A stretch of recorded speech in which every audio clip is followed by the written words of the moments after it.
नेहुली येथील मतमोजणी केंद्र पत्रकार कक्ष जिल्हास्तरीय करणार अशी सूचना जिल्हाधिकारी तथा जिल्हा निवडणूक अधिकारी किशन जावळे यांनी काही दिवसापूर्वी झालेल्या पत्रकार परिषदेत संबंधित अधिकाऱ्यांना केली होती। मात्र त्यांच्या या सूचनेला संबंधित विभागाकडून केराची टोपली दाखवण्यात आली। विधानसभा सार्वत्रिक निवडणूक 2024च्या अनुषंगाने घेण्यात आलेल्या पत्रकार परिषदेत जिल्हाधिकारी किशन जावळे यांनी सांगितले होते की रायगड जिल्ह्याचे मुख्यालय ठिकाण आहे, त्यामुळे अलिबाग विधानसभा मतदार मोजणी केंद्र येथे असणारा पत्रकार कक्ष हा जिल्हास्तरीय पत्रकार कक्ष साजेसा करण्यात यावा। त्या कक्षात प्रसार माध्यम यांच्यासाठी आवश्यक सोयी सुविधा पुरवण्यात येतील। मात्र नेहुली येथील मतमोजणी केंद्र ठिकाणी असणाऱ्या पत्रकार कक्षाची परिस्थिती ही पूर्णपणे उलट होती। नेहुली येथील मतमोजणी केंद्र ठिकाणी असणाऱ्या पत्रकार कक्षात वायफाय, संगणक यांची सुविधा नव्हती। पत्रकार कक्षात फक्त प्रिंटर दाखवण्यासाठी ठेवण्यात आला होता। पत्रकार कक्षात प्रसार माध्यम प्रतिनिधीसाठी वायफाय नसल्याने बातम्या पाठवण्यासाठी मोठी अडचण निर्माण झाली होती।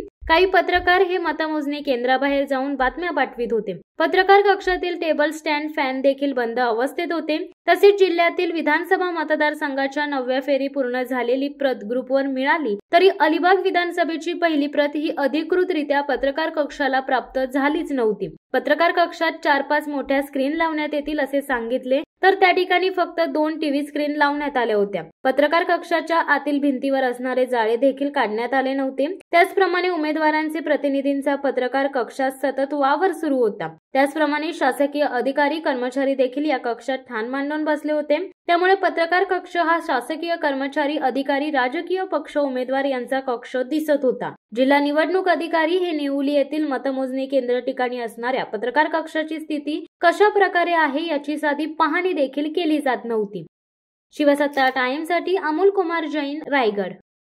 दे धडक बेधडक वृत्त देणाऱ्या आपल्या शिवसत्ता टाइम्स न्यूज चॅनलला लाल बटन दाबून सबस्क्राईब करा आणि बेल आयकॉनला क्लिक करायला विसरू नका।